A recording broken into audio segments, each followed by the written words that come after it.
Assalamualaikum. Waalaikumsalam, silakan masuk Ibu. Silakan duduk Ibu. Bentar ya Ibu, saya tutup pintu terlebih dahulu. Ya Bu Bidan.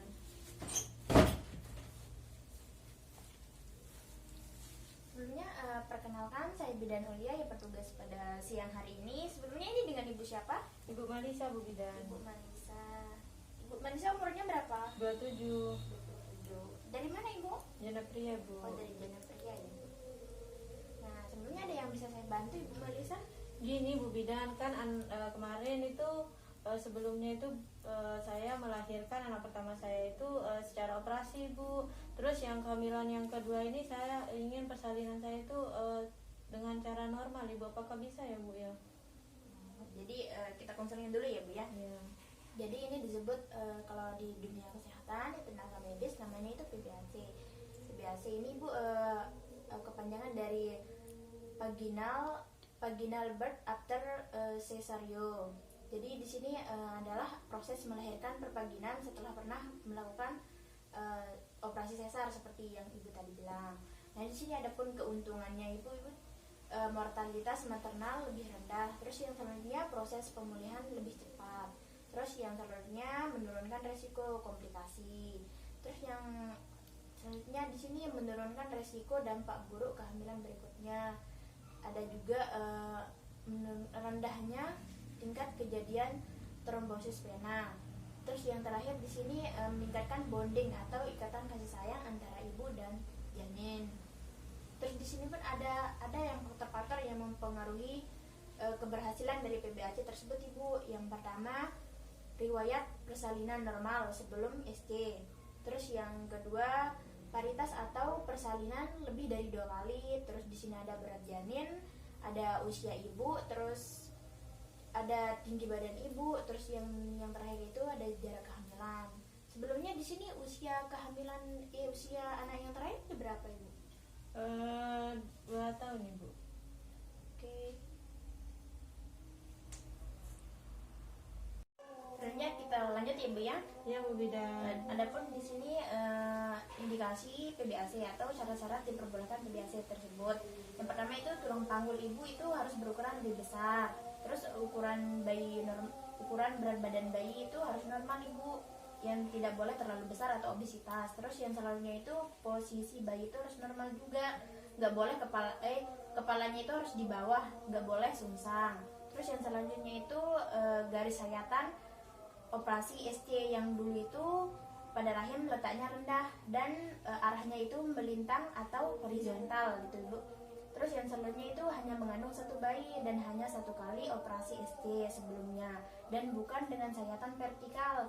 Vertikal itu yang memanjang gitu ya. Ya Bu Bidan. Terus yang selanjutnya itu tidak memiliki kondisi kronis yang dapat membuat proses melahirkan secara normal beresiko seperti placenta previa atau fibroid. Terus yang selanjutnya di sini ada belum pernah operasi berat. Sebelumnya Ibu belum pernah operasi selain SC ini ya Bu? Belum Bu Bidan. Seperti myomectomy atau operasi mengangkat tumor rahim jinak. Terus yang terakhir di sini Bu belum pernah mengalami rahim robek di kehamilan sebelumnya. Jadi sampai sini paham ini? Paham Bu Bidan. Terus di sini kita lanjut ke kontraindikasi ya Bu ya. Yeah. Nah kontraindikasi ini atau syarat-syarat yang tidak boleh dilakukan PBAC itu sendiri. Yang pertama itu memiliki berat badan berlebihan atau mengalami obesitas. Terus yang kedua itu berusia lebih dari 40 tahun. Yang selanjutnya itu berat badan bayi di dalam kandungan itu mencapai lebih dari 4 kilo seperti yang obesitas kayak tadi ya Bu ya. Terus yang selanjutnya itu umur kehamilan lebih dari 40 minggu atau lebih bulan. Terus yang selanjutnya itu kehamilan sekarang dan sebelumnya berjarak kurang dari 18 bulan atau itu terlalu dekat. Tadi kan kata Ibu usia anak yang pertama itu udah 2 tahun ya Bu ya. Jadi boleh. Terus yang selanjutnya itu hamil bayi kembar atau lebih. Terus yang selanjutnya punya gangguan seperti preeklamsi atau tekanan darah tinggi. Ibu nggak punya riwayat darah tinggi? Nggak ada Ibu. Baik Ibu. Jadi sudah sampai sini sudah paham Bu? Paham.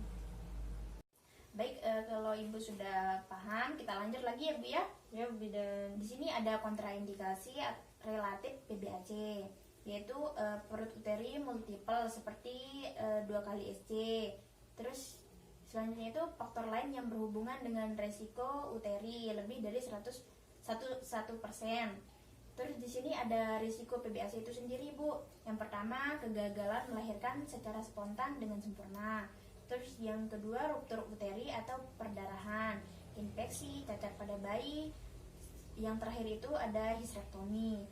Terus di sini selanjutnya ada persiapan PBAC itu sendiri. Nanti Ibu harus mempersiapkan ini sebelum mendekati jarak persalinan ya, Bu ya. Ya, Bu Bidan. Yang pertama itu Ibu harus memutuskan melahirkan dengan PBAC itu konsultasi kompromi dulu dengan suami, dengan keluarga. Terus yang selanjutnya itu siapa penolong pada saat persalinan itu Ibu harus siapkan dari sekarang. Misalnya Ibu mau ditolong sama bidan atau sama dokter.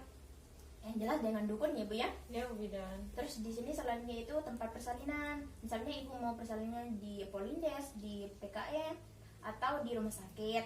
Terus yang selanjutnya itu pendamping persalinan, Ibu. Misalnya Ibu nanti pas persalinan mau didampingi sama suami, Ibu atau sama mertua itu, Bu. Terus yang selanjutnya di persiapan itu ada yang donor darah. Ini penting juga ya, Bu ya, donor darah.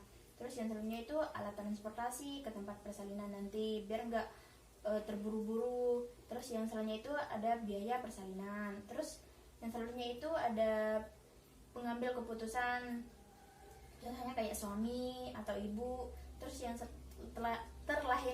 yang terakhir itu ada perlengkapan ibu dan bayi. Itu yang penting ya, Bu ya. Ya, Bu Bidan. Jangan sampai nggak dipersiapkan gitu. Ya, Bu. Jadi apakah sudah mengerti, Bu? Mengerti, Bu Bidan. Atau ada yang ingin ditanyakan? Nggak ada. Kalau Ibu sudah mengerti, kita evaluasi sedikit ya, Bu ya. Ya, Bu Bidan. Tadi Bu Bidan bilang bahwa keuntungan persalinan normal ini itu pemulihannya cepat. Terus tingkatan kasih sayang ibu dan anak. Terus kalau mau persalinan ada beberapa yang disiapkan kayak tempatnya, terus transportasi, biaya, terus sama ibu, persiapan saya sama anak saya nanti. Baik, saya rasa Ibu sudah mengerti. Jadi kita cukupkan ya konsultasi untuk hari ini. Nanti kalau Ibu ada yang ingin ditanyakan atau ada keluhan, Ibu bisa datang ke sini atau ke tenaga kesehatan yang lainnya, Ibu ya. Terima kasih ya, Bu ya, atas informasinya. Ya. Terima Terima kasih, kasih, Bu. Bu. Ya, Assalamualaikum. di jalan, Bu. Waalaikumsalam.